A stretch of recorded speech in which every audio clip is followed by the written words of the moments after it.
The Super Bowl halftime. How you felt about Kendrick's performance? Oh man, Kendrick killed it. Okay. Killed it. Okay. You know, the storytelling, the performance, the showmanship. Yeah. So then now I gotta dig deeper into who the person is. Now I gotta dig in and see, what are y'all like? What's your family like? Oh, your dad left you at 5. Oh, I get that. He never walked you to the bus stop. You're mad about this. Your mom, she never remarried. Oh, you don't even know what like family is. So of course you don't dig marriage. Drake, I heard you like him young.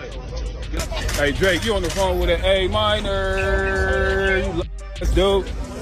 Drake once seemed untouchable, an unstoppable force pumping out hit after hit, praised by fans and courted by the biggest executives in music. But what happens when the very system that built you up decides you're no longer the golden child? Lately, Drake's been lashing out at anyone who questions him. Most shockingly, his own record label and its powerful CEO, Lucian Gra. He's filing lawsuits, picking fights with the wrong people, and dragging families into his personal feuds.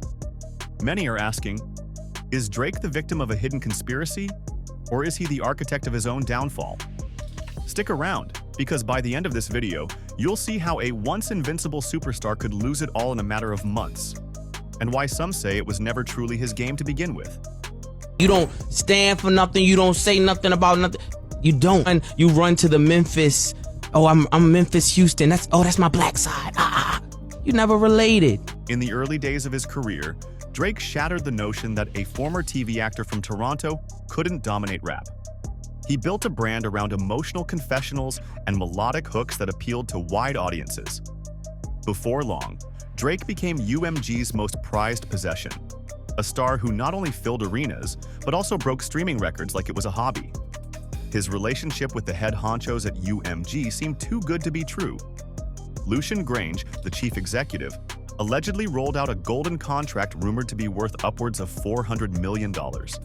Drake himself wasn't shy about letting the world know who was footing his bills. On Stay Schemin', Drake says, "Tell Lucian I said I'm tearing holes in my budget." Tell Lucian I said I'm tearing holes in my budget. Did Drake call you up after that and say, "Hey, I need more money for my project"? If ever Drake or whenever Drake calls up and says he needs more money for his project, I give it to him.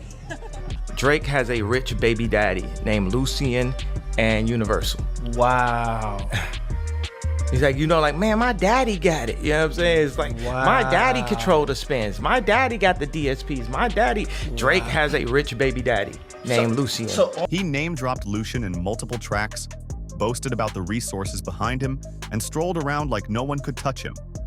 After all, if the world's largest music label basically hands you a blank check, who's going to stand in your way? But history shows that when you're on top, there's nowhere to go but down. Behind the scenes, cracks were forming. Critics claimed Drake grew complacent, leaning on formulaic releases that sold well but lacked that innovative spark he once had. And while the money kept rolling in, some fans argued that Drake was losing his edge. You could feel an undercurrent of tension. It was like watching a high-stakes chess game, only Drake didn't realize someone else was maneuvering the pieces. Despite his dominance, Drake's armor wasn't impenetrable. Back in 2018, Pusha T took aim and revealed that Drake had a secret son. That track, The Story of Adidon, blindsided fans and forced Drake to admit publicly what he'd been hiding privately. Suddenly, the man who seemed to have his image under perfect control looked vulnerable. Sure, Drake quickly bounced back on the charts, but the damage to his reputation was done. Rumors started swirling about other skeletons in Drake's closet, from behind-the-scenes feuds to questionable interactions. Every new whisper chipped away at his seemingly flawless brand. Meanwhile, Pusha T carried on with a smug confidence that hinted this wasn't over. During this time, Drake appeared to maintain the upper hand.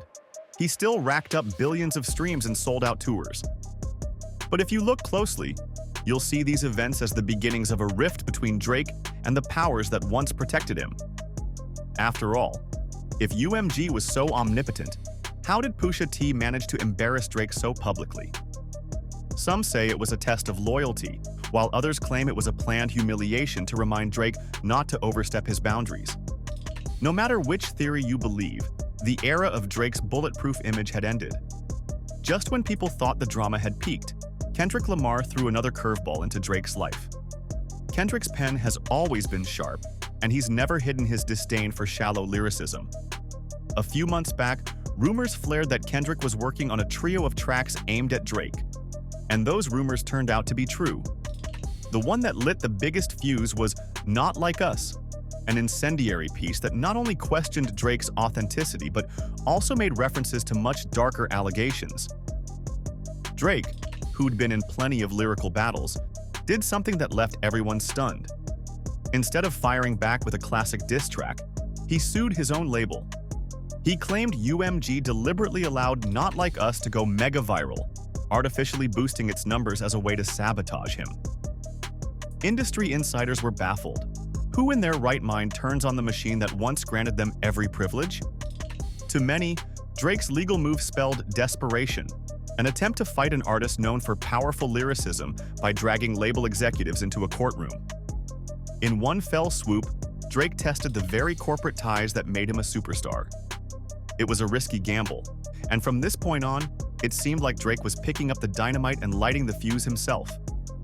So why would Drake, an artist who boasted about his close ties to Lucian Gra, suddenly risk everything by launching a legal war on UMG? One theory suggests Drake was renegotiating his contract, eyeing an even bigger payout, rumored to be around $600 million.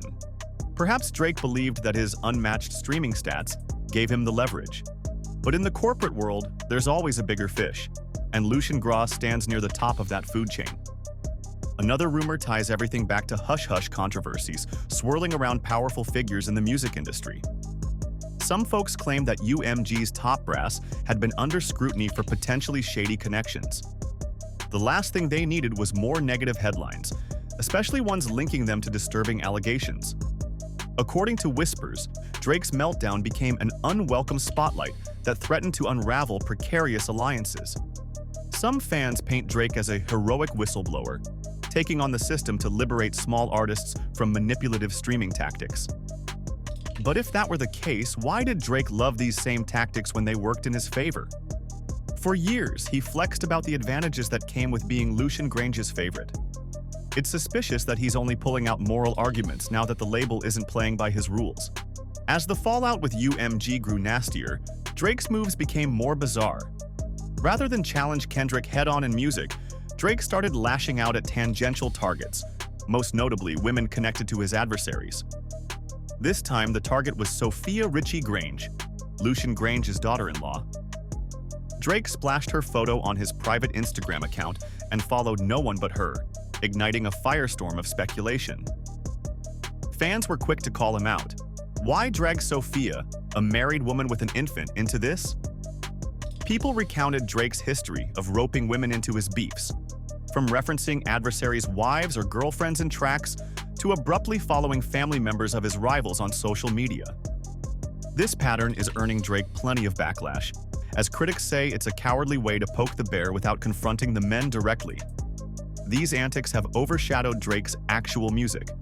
Instead of focusing on a comeback track or a well-crafted response to Kendrick, Drake seems hell-bent on fueling drama through personal attacks. Is this just part of a bigger meltdown? Or is Drake orchestrating an elaborate plan to trigger publicity, even if it means his public image goes down in flames? Either way, many fear this is the beginning of a permanent stain on his legacy. Social media is ablaze with opinions, and most of them aren't flattering. Drake is done, some fans proclaim. He's lost touch, say others. Even his hardcore supporters are struggling to defend the lawsuit and his bizarre fixation on Lucian Gra's family. Industry insiders, meanwhile, are whispering that Drake's sense of entitlement has collided headfirst with a corporate behemoth that has far more power and resources than any single artist. Some close to the situation believe Drake's meltdown was inevitable. After all, when you exist at the top for so long, the rules rarely apply to you, until they do. Others propose that Drake might be in possession of damaging secrets that he's threatening to unveil, which is why he's been so brazen. Still, he's going toe-to-toe with the largest label on the planet. No matter how many millions Drake has in the bank, UMG has more. They can tie him up in legal battles indefinitely or quietly, blackball his projects in ways most fans wouldn't even notice. One big takeaway from all this? No artist, no matter how seemingly invincible, is bigger than the system. The music industry machine is vast, and when an artist crosses the line, the same apparatus that once built them up can just as swiftly tear them down. And in this situation, Drake doesn't seem to have a robust safety net, especially if rumors about him burning bridges left and right prove true. Adding one more layer of intrigue, Pusha T recently posted a congratulatory message to Kendrick Lamar for his record-breaking Super Bowl halftime performance. Fans zeroed in on Pusha T's wording, "Mission accomplished." It sparked theories that Pusha was referencing the final checkmate on Drake.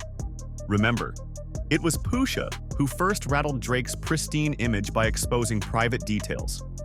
Now, Kendrick has seemingly one-upped Drake on the biggest stage in the world. To many, it feels like a systematic takedown orchestrated by multiple parties behind the scenes. From the outside, you might think Pusha T and Kendrick are just riding their own waves. But conspiracy-minded fans see a coordinated effort to dethrone Drake and install a new era of rap dominance. Whether that's real or simply fan speculation, one thing is clear: Drake's missteps have cleared the path for other artists to claim the spotlight. By lashing out at Lucian Gra, Drake might have inadvertently lost the corporate favor that once shielded him from any real consequences. So is Pusha T's mission accomplished truly aimed at Drake? Or is he genuinely just celebrating Kendrick's success without any hidden jabs? In the rap world, coincidences are rare, and subtle shots are part of the game. One thing's for sure: Drake's list of allies is shrinking fast. Drake now stands at a crossroad. He has a defamation suit against his own label, a public feud with Lucian Gra, a man known for his influence and deep pockets, and a looming question: has his legendary run of hits and unstoppable brand finally come crashing down? While some claim Drake's downfall is a result of hidden agendas and powerful players pulling strings, others say he dug his own grave by underestimating the very machine that once elevated him. Could this all be a brilliant strategy, with Drake playing 4D chess to break free from label constraints and seize total independence? Or is he simply flailing in the public eye, burning every bridge in a desperate attempt to stay relevant? Only time will tell if Drake can pull off a comeback on his own terms, or if he'll fade into the background as cautionary proof that no single artist can overpower the global music industry. Whether you're Team Drake or find yourself rooting for Kendrick and Pusha T, there's no denying this story is far from over. Keep your eyes peeled for the next unexpected twist, and don't forget, the tides of celebrity can turn at any moment. In an era where one post can spark an entire movement, and one lawsuit can expose even the biggest star, we might be witnessing the collapse of a king, or the rise of a brand new chapter. Think Drake still got a trick or two up his sleeve? Or did he seal his fate the moment he challenged his own music empire? Let's hear your thoughts down below, and stay tuned, because this entire saga could be a warning that when you dance with giants, you'd better be ready for them to step on your toes.